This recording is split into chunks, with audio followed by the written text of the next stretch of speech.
드립니다. 아멘. 우리 좌우로 인사할까요? 사랑합니다. 축복합니다.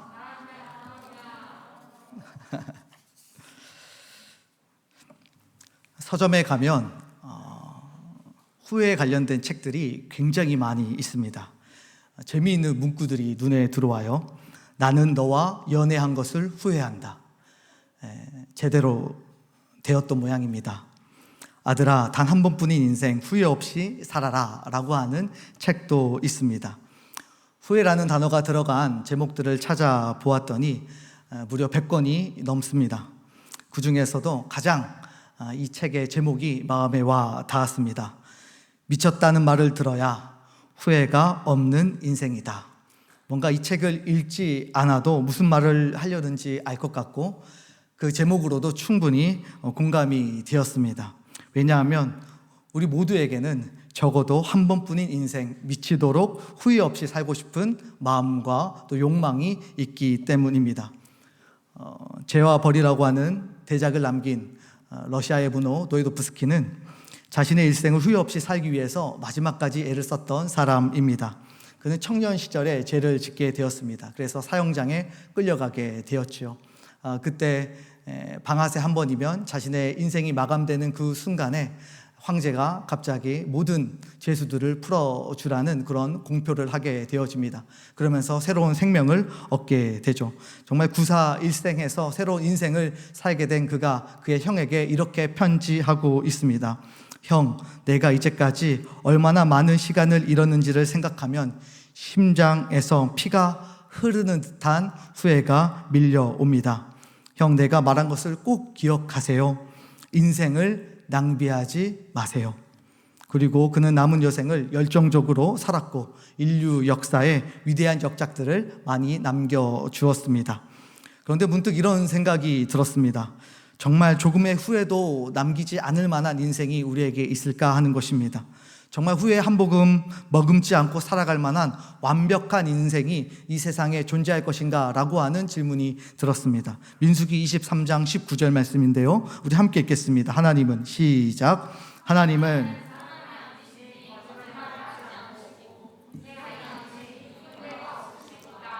어찌 그 말씀하신 바를 행하지 않으시며 하신 말씀을 실행하지 않으시랴. 아멘.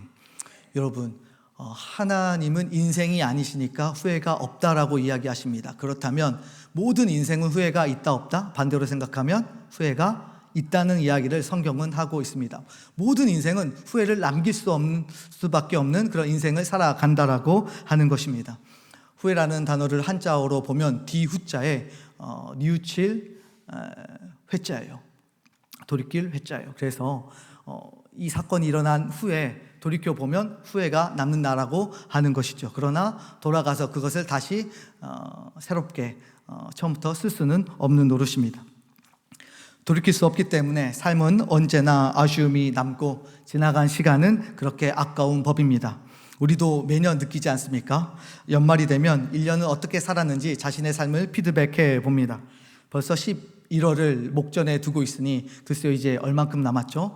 한 2개월 하고도 2주 정도 남았습니다. 정말 열심히 최선을 다해서 삶을 살아왔는데 매 순간 치열하게 살았다라고 스스로 자평하는데 글쎄요, 시간이 지나고 연말이 되면 무엇인가 후회가 많이 남는 것들을 우리가 경험하게 되어집니다. 매 순간 그렇게 치열하게 삶을 살아왔음에도 불구하고 후회되는 일들이 남았다라고 하는 것입니다. 그런데 삶을 마감할 때는 어떨까요? 1년을 살아왔는데도 후회가 남는데 평생을 살아온 다음 눈을 감기 전에 우리가 우리의 인생을 돌아본다면 글쎄 후회가 안 남겠습니까? 어느 연구기관에서 발표한 인간의 5가지 후회에 대한 내용이 있어요. 사랑하는 사람과 더 시간을 보내지 못했던 것, 더 일찍 용서하지 못했던 것, 용기를 내지 못했던 것, 마음을 열고 포용하지 못했던 것, 한 번뿐인 인생 열정적으로 살아보지 못했던 것이었습니다. 재미있는 것은 이러한 항목들은 없었다라고 하는 거예요. 죽기 전에 그 술자리에 한 번 더 참여할 걸, 그때 코인에 투자했어야 했는데, 그때 주식에 투자한 것들 빠르게 눈치 봐서 뺐어야 하는데, 우상향할 때 뺐어야 되는데 내가 너무 늦었다. 이런 후회들은 죽기 전에 리스트에 끼지 못했다라고 하는 것입니다. 오히려 더 영원한 것, 더 가치 있는 것, 더 본질적인 것에 대해서 나의 귀한 시간을 쓰지 못한 것을 후회로 그렇게 생각을 했다라고 하는 것입니다. 아쉬움이 있었던 거죠. 최근 코로나19 사태 이후에 미국에 중요한 변화가 일어나고 있습니다. 미국인들이 신앙적으로 변화를 시작했다라고 하는 보고서입니다.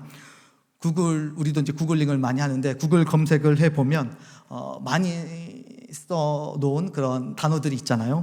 그 단어들의 믿음, 하나님, 기도와 같은 그런 내용들이 매우 급증을 했다라고 하는 것입니다. 미국의 여론조사 기관인 퓨 리서치 설문조사에 따르면 미국인의 55%가 코로나19 확산을 멈추게 해달라고 하나님께 기도했다라고 합니다. 그 중에 기도를 전혀 하지 않던 사람들 15%가 기도하게 되어지고 심지어 비기독교인 24%가 하나님 앞에 기도하게 되었다라고 합니다. CBN 뉴스를 보면 코로나19 사태 이후 성경 판매가 급증했다라고 합니다. 작년에 비해서 금년에 무려 3배 가까이 더 많이 팔렸다고 해요. 죽음이 가장 가까이 왔다고 느꼈을 그때에 사람들의 결론은 결국 하나님을 향한 의존이었고 하나님의 말씀이었다는 사실들을 우리가 알 수가 있습니다. 그렇다면 여러분, 인간 왜 마지막 순간에 하나님을 찾게 되는 것입니까? 왜 찾는 것일까요? 하나님의 말씀은 영원히 존재하는 가치가 되기 때문입니다. 만약 우리의 인생을 다 쏟아 부어서 하나의 가치를 얻게 되었는데 그 가치가 곧 사라지게 되어진다라고 한다면 그 가치와 함께 우리가 쏟아부은 인생도 똑같이 그 순간에 사라지게 되어집니다. 그러니 모든 인생은 영원한 것을 찾아서 자신의 인생에 담기를 소망하고 또 그렇게 영원한 것을 향하여서 달려가게 되어져 있다라고 말하고 있습니다. 그렇다면 영원히 존재하며 사그러들지 않는 영원한 가치는 도대체 무엇입니까? 성경은 이야기합니다. 풀은 마르고 꽃은 시들지만 주의 말씀은 뭐하다? 영원하다라고 말하고 있습니다. 하나님의 말씀이 우리의 삶의 곧 의미가 되고 또한 우리를 구원하신 예수 그리스도만이 우리의 유일한 영원한 가치가 되어주신다는 사실입니다. 그러므로 우리가 후회 없는 삶을 살아가기 위해서는 영원한 가치가 되시는 우리 주님 앞에 나아가는 것밖에는, 그리고 그 주님께 미치는 것밖에는 답이 없다라고 하는 것입니다. 그래서 지금 이 자리에 영원하신 하나님을 예배하면서 우리가 살아가고 있는 이 시간은 예수 그리스도를 위해서 살아갔던 그 인생은 주의 말씀을 묵상하면서 보냈던 여러분들의 그 놀라운 시간들 하루하루는 결코 후회를 남기지 않는다라고 저는 확신합니다. 왜냐하면 그 시간은 하나님께서 받아주시는 영원한 시간이 되기 때문입니다. 제가 몇 년 전에 제 고등학교 잘 나가던 선배 한 분을 만나게 되었습니다. 좋은 대학에, 좋은 집안에, 그리고 뭐 하나 갖추지 못한 것이 없는 그야말로 금수저 선배였습니다. 물론 불신자였고 인생을 꽤 즐겨왔고 또 즐길 수 있는 그런 사람이었습니다. 인생의 이런저런 이야기들을 함께 나누다가 분위기가 무르익게 되고 진지한 이야기가 나오기 시작했습니다. 갑자기 뜬금없이 저에게 이렇게 이야기합니다. 바울아, 나는 너의 인생이 참 부럽다. 아니, 선배님처럼 금수저도 아니고 저는 이렇게 평범하게 살아가는데 선배가 저를 부러워할 이유가 도대체 무엇이 있습니까? 그냥 저 기분 좋으라고 하시는 말로 제가 듣겠습니다 라고 대답을 했습니다. 그러자 이렇게 이야기를 하세요. 아니다, 그냥 참 네가 부럽다. 무엇이 부럽냐면 네가 무엇인가에 미쳐 있다는 것이 부럽다. 너는 이 순간에도 또 죽는 순간에도 결코 후회를 남기지 않을 것 같아서 굉장히 부럽다라고 하는 것입니다. 그때 깨달았던 것은 예수에 미쳐있는 삶이 그렇게 나쁘지는 않다라고 하는 결론이었습니다. 사랑하는 남청 여러분, 금수저를 부럽게 만드는 삶은 우리의 영원한 가치이신 예수에게 미쳐서 살아가는 삶임을 믿으시기를 바랍니다. 여러분의 인생에 영원하신 하나님을 가득 채우셔서 후회한 점 남기지 않는 그런 아름다운 인생을 수놓아 갈 수 있기를 다시 한번 축복합니다. 오늘 그렇게 단 한 점의 후회를 남기지 않고 이 땅을 사셨고 또 이 땅을 떠나가시는 분 한 분을 소개하려고 합니다. 요한복음 19장 30절 말씀인데요, 우리 함께 읽겠습니다. 시작. 예수께서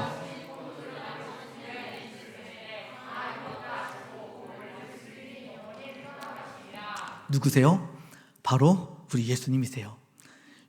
우리 예수님은 정말 후회를 하나도 남기지 않고 삶을 사신 것처럼 보입니다. 그분은 십자가에서 마지막 하신 말이 다 이루었다 였습니다. 이 세상의 온 목적을 다 이루신 예수님의 모습에서 후회라는 단어가 그렇게 연상이 되지 않습니다. 서로 어울리지 않는 단어인 것처럼 느껴지죠. 그분의 마지막 말씀에서 아쉬움이라는 단어도 연상되지 않습니다. 오히려 이런 확신에 찬 말씀, 다 이루었다라고 이야기하시는 예수님의 모습 속에서 너무나 안정적이고 편안한 일상만을 추구하고 그 삶을 만들어가기 위해서 애를 쓰는 저의 삶에 마치 돌을 툭 던져놓는 것 같은 느낌을 오히려 받습니다. 너도 떠날 때 다 이루었다라고 말할 수 있느냐라고 자꾸 예수님께서 물어보시는 것처럼 느껴집니다. 오늘 말씀을 통해서 이 예수님의 질문에 우리가 좀 손쉽게 하나님 앞에 대답할 수 있었으면 좋겠습니다. 또한 여러분들이 정말 후회 없는 삶의 여정을 다시 시작할 수 있기를 바라고, 또 그렇게 살고 계신다면 이 길이 맞구나 확신하시고 여유를 가지시고 잘 유지해 갈 수 있기를 바라는 것입니다. 그렇다면 후회가 없는 인생이 되기 위해서 우리는 과연 무엇을 점검해야 합니까? 첫 번째로는 사명을 감당해야 합니다. 여러분들이 이 땅에 하나님께서 보내주신 목적을 이루고 있어야 여러분들은 결코 후회를 남기지 않는 것입니다. 마가복음 16장 19절 말씀 우리 다시 한번 읽어볼까요? 주 예수께서 시작. 주 예수께서 하늘로 올려지사 하나님 우편에 앉으시니라. 아멘. 이 말씀을 마치시고 하늘로 이제 올라가시죠. 마치 하나님 아버지께서 내어주신 숙제를 아들 예수님께서 다 하신 후에 홀가분한 마음을 가지고 떠나시는 것 같은 느낌을 줍니다. 만약 예수님이 마저 해야 될 사명을 다 감당하지 않았다라고 한다면, 이 땅에 온 목적을 다 이루지 못하고 숙제를 다 하지 못했다라고 한다면 아마 예수님께서는 더 머무르셔야 했을 것이고, 만약 다 하지 못하고 올라간다라고 한다면 아버지 하나님과의 만남이 굉장히 낯설고 오늘 오랜만에 본 것처럼 굉장히 좀 뻘쭘했을지도 모르겠습니다. 하루는 자녀들이 그토록 원하던 데이트를 하게 되었습니다. 아들과 딸이 아빠와 함께하는 시간을 그리워할 거라고 저는 생각을 했죠. 그리고 홈플러스에 가게 되었습니다. 가서 필요한 옷도 사고 읽고 싶은 책들도 보면서 즐거운 시간들을 보냈습니다. 이제 배가 고플 쯤 되어서 함께 밥을 먹고 집으로 돌아가려고 하자 아들이 이렇게 이야기를 해요. 아빠, 밥을 먹지 말고 집으로 빨리 들어갔으면 좋겠어. 충격적이었습니다. 이제 사춘기가 드디어 왔구나. 이제 그분이 드디어 임재하셨구나. 이제 더 이상 아버지랑 노는 게 싫어질 만한 나이가 되었고 반항의 호르몬 분비가 이제 되는구나. 드디어 우리 집안에도 외계 생물체 하나가 드디어 탄생을 하겠구나. 여러 가지 생각이 들었습니다. 아버지 특유의 방어 기제를 써서 한껏 삐뚤어진 마음으로 아들에게 역으로 질문을 했습니다. 왜? 이제는 아빠랑 노는 게 지겨운가 보지? 지루한가 보지? 그러자 아들이 이렇게 대답합니다. 아니, 내가 아직 숙제를 다 못했어. 아들이 그토록 기대하던 아버지와의 데이트 시간 동안 자신이 다 하지 못한 숙제 때문에 그는 신나게 놀지 못했던 것입니다. 우리도 해야 할 일이 남아 있으면, 마감을 놔두고 있으면 자도 자는 것 같지 않고 쉬어도 쉬는 것 같지 않고 놀러 가도 놀러 가는 것 같지 않습니다. 그러나 우리가 해야 될 일들을 다 마치고 나면 정반대로 잠깐 놀아도 잠깐 잠을 자도 그렇게 달콤할 수가 없습니다. 따라서 이 세상에서 사명을 감당하고 살아가느냐, 하나님께서 이 땅에 나를 보내신 목적들을 하루하루 이루면서 살아가느냐는 곧 후회 없는 삶으로 직결이 된다는 사실을 우리가 알 수가 있습니다. 그렇다면 우리 예수님은 이 땅에 무엇을 위해서 오셨습니까? 예수님이 스스로 밝혀주시는 대목이 있어요. 마태복음 20장 28절 말씀입니다. 우리 함께 읽어볼까요? 마태복음 20장 28절 말씀. 인자가 온 것은 섬김을 받으려 함이 아니라 도리어 섬기려 하고 자기 목숨을 많은 사람의 대속물로 주려 함이라. 아멘. 왜 오셨습니까? 이 땅에 섬기러 오셨습니다. 많은 사람들이 주는 인기 누리고 사랑받고 또 이 땅에서 누리기 위해서 오신 것이 결코 아니었습니다. 예수님은 가난한 자들, 희망과 소망이 없는 자들, 사랑받지 못하는 자들을 섬기기 위해서 이 땅 가운데 오셨습니다. 그 섬김은 말뿐인 가벼움이 아니었고요, 삶에서 아주 무겁게 실천해 오셨던 것을 우리가 성경을 통해서 알 수가 있습니다. 예수님의 말씀에 대해서 참으로 무지한 백성들에게 하나님의 말씀을 예수님은 전해 주셨습니다. 그래서 말씀의 은총을 누리지 못하는 사람들을 볼 때마다 하나님의 말씀을 선포하셨고 그 무리를 불쌍히 여기시며 끝까지 목이 쉬셔라 그렇게 진리를 전파하셨습니다. 또한 하나님의 나라를 가르쳐 주셨습니다. 공중에 권세 잡은 자들에게 묶여서 비참한 인생을 살아가고 있는 자들에게 하나님의 통치가 임했다는 사실들을 알려주셨습니다. 또 눈먼 자를 눈뜨게 하시고 병든 자를 고쳐주시고 앉은뱅이를 일으켜 세워주셨습니다. 죽은 자를 살리시고 배고픈 자를 배부르게 하시는 그렇게 치유의 사명도 감당하셨습니다. 즉 예수님이 이 땅에서 무슨 일을 하셨느냐?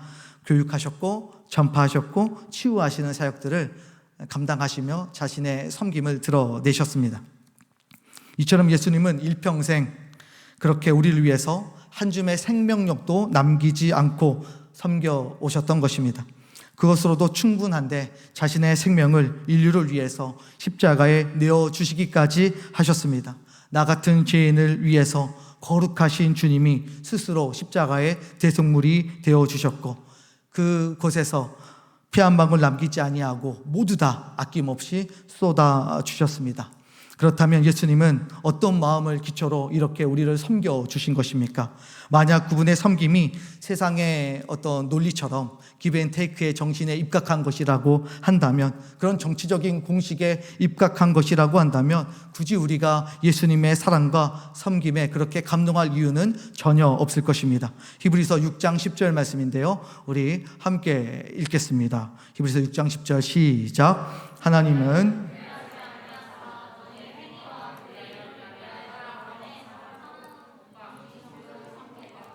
이제도 섬기고 있는 것을 잊어버리지 아니하시니라.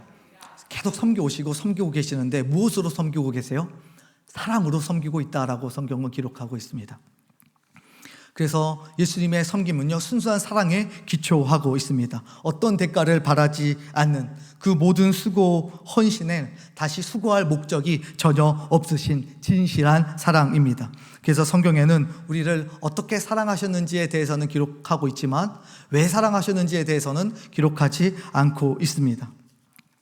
만약 그 자리에 왜 우리를 사랑하고 있는지에 대해서 기도를 하셨다라고 한다면 아마 우리를 사랑하시는 그런 이유를 기록하셨기 때문에 조건이 있는, 이유가 있는 사랑이셨을 것입니다. 그러나 이유를 쓰시지 않았다라고 하는 것은 우리를 사랑하실 때 이유가 없었다라는 뜻이고, 이유가 없기 때문에 그것은 진실한 사랑이라는 것을 반증하고 있는 것입니다. 이렇게 예수님은 이 세상에 오셔서 자녀들을 원없이 사랑하시고 섬기시다가 33년의 생애를 후회 없이 그렇게 마감하셨습니다. 그리고 떠나면서 내가 이것도 누려보고 저것도 다 가져보았으니 후회가 없다라고 이야기하지 아니하십니다.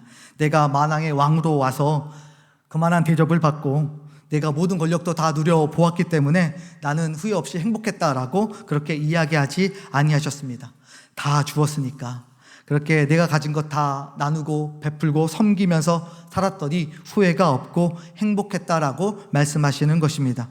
세상은 가지면 행복하고 후회가 없을 것이라고 이야기하지만 우리 주님은 우리가 가진 것으로 하나님을 섬기고 이웃을 섬길 때 후회가 없다라고 정확하게 우리에게 말씀하고 계십니다. 이것이 바로 예수님이 사셨던 방법입니다. 그렇다면 사랑하는 남청 여러분, 여러분이 아낌없이 사랑해야 될 대상은 누구이겠습니까? 여러분이 치열하게 살았던 그 모든 열매들을 누구에게 쏟아 부어주면서 살아야, 나누어 주어야 여러분은 후회가 없겠습니까? 바로 먼저는 하나님을 섬기는 것이고, 두 번째로는 주위를 한번 둘러보세요. 옆에 있는 사람 한번 쳐다보시기를 바랍니다. 누구입니까? 바로 옆에 앉아있는 믿음의 친구이고 동역자, 믿음의 동지들입니다. 이 동지들, 우리를 위해서 늘 기도해주고 우리를 위해서 늘 응원해주는 이 친구들을 위해서 여러분이 살아가게 되어질 때 여러분 후회가 없는 인생을 살아가게 되어질 것입니다. 예수님이 살아가신 방법, 하나님이 주신 사명을 잘 감당함으로 마지막까지 찬양 부르면서 정말 하나님 품에 후회 없이 안기는 우리 모두가 될 수 있기를 다시 한번 예수 그리스도의 이름으로 간절히 축복합니다. 두 번째로는 영광의 날을 바라보아야 하겠습니다. 주 예수께서 말씀을 마치신 후에 어디로 올라가셨습니까? 하늘로 올라가셨다라고 성경은 기록하고 있습니다. 사명을 잘 감당하신 성자 예수님을 성부 하나님이 끌어올려 주셨고 보좌 우편에 앉게 하셨습니다.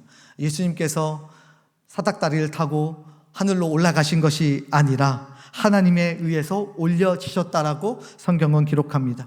이 낮고 낮은 땅 위에 내려오시는 것을 마다하지 아니하셨던 그 성자 예수님을 이제 성부 하나님께서 영광스럽게 올려주신 것입니다. 올라가신 우리 주님은 보좌 우편에 앉아 계십니다. 앉아 있다라고 이야기하는 것은 통치의 개념이에요. 그래서 하나님의 통치가 시작이 되었다는 것을 의미합니다. 하나님의 영광이 가장 찬란하게 빛나는 세상, 하나님의 통치가 임하고 다스려지는 그 나라가 시작이 된 것입니다. 예수님은 이 땅에서 사명을 감당하시면서 하나님의 영광이 하늘과 땅에 충만하게 될 그날을 학수고대하면서 살아갔습니다. 왜냐하면 이것이 하나님께 영광이 되기 때문입니다. 이 땅의 성도들도 예수님처럼 영광의 날을 바라보면서 하루하루를 사는 것, 후회 없이 살아가는 두 번째 방법이 되겠습니다. 왜냐하면 하나님의 영광을 위해서 사는 삶은 곧 인간의 최대 행복이 함께 갖춰지기 때문입니다. 우리가 잘 아는 것처럼 웨스트민스터 신앙 고백서에 보면 처음에 이렇게 물어보죠. 사람의 제일 된 목적이 무엇입니까? 그러면 답이 우리는 너무 많이 했기 때문에 잘 알고 있죠. 사람의 제일 된 목적은 하나님을 영화롭게 하는 것과 영원토록 그를 즐거워하는 것입니다 라고 명시하고 있습니다. 여러분, 이 대답을 볼 때 두 가지를 함께 생각하셔야 돼요. 첫 번째는 하나님께 영광이 된다는 파트 하나이고, 또 하나는 인간이 기뻐한다라고 하는 뜻입니다. 그러니까 이 두 가지가 함께 공존하고 있는 것입니다. 따로 떨어질 수 없다, 불가분의 관계에 있다는 것을 성경은 이야기하고 있습니다.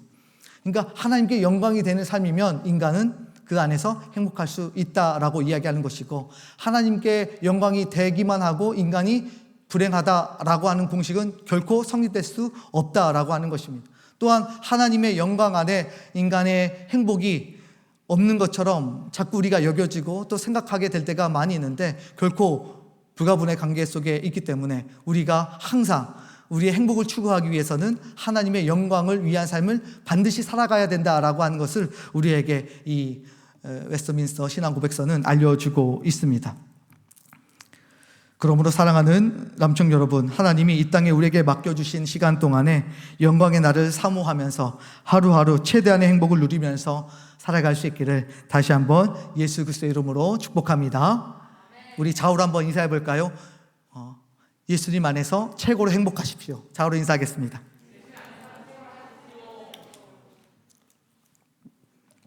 여러분, 정말 행복하기를 원하시고 정말 후회 없는 인생을 살기 원하신다면 영원하신 하나님 말씀 안에 거하셔야 되고 예수 그리스도 안에 여러분이 계셔야 해요. 그것이 여러분의 행복을 반드시 보장해 줄 것이고, 동시에 여러분이 눈을 감는 그 순간에도 결코 후회 한 점 남기지 않을 유일한 방법임을 믿습니다.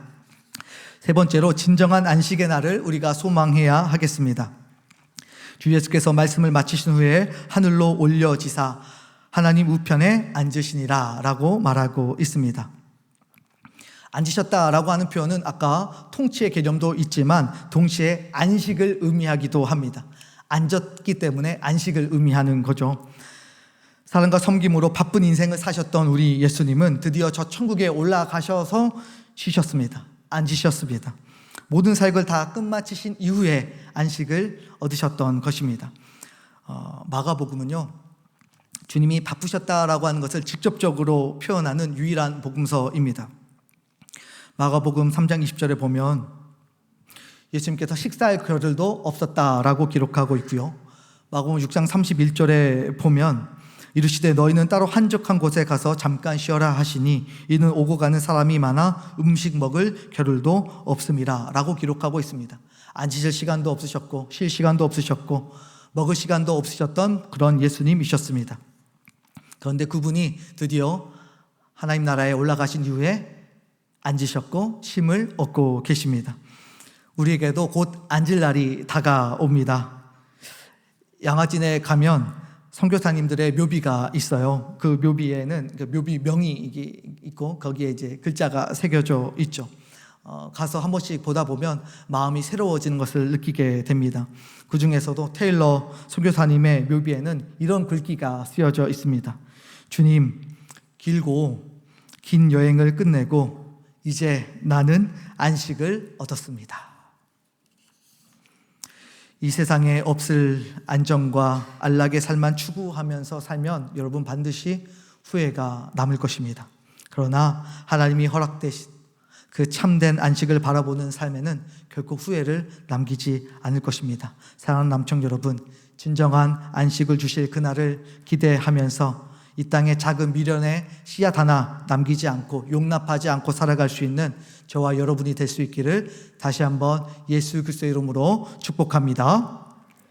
영국의 소설가 헉슬리는 멋진 신세계라고 하는 소설에서 이렇게 이야기하고 있어요. 만성적인 후회는 정신적으로 가장 해롭다. 잘못한 일이 있으면 회개하라. 그리고 고칠 수 있는 일이 있으면 고치고 다음에 그런 일이 없도록 하라. 잘못한 일에 후회만 하고 있지 마라. 쓰레기 속에서 뒹굴어서 사람이 깨끗해질 수는 없다. 남청 여러분의 후회 없는 삶을 응원합니다. 오늘 참 잘 오셨습니다. 오늘을 기점으로 하나님 품에서 참된 안식과 영광, 사명 감당하면서 살아가셔서 결코 후회 없는 인생을 남겨갈 수 있기를 예수 그리스도의 이름으로 간절히 축원합니다. 이제 함께 찬양하며 주님 앞에 나아가겠습니다.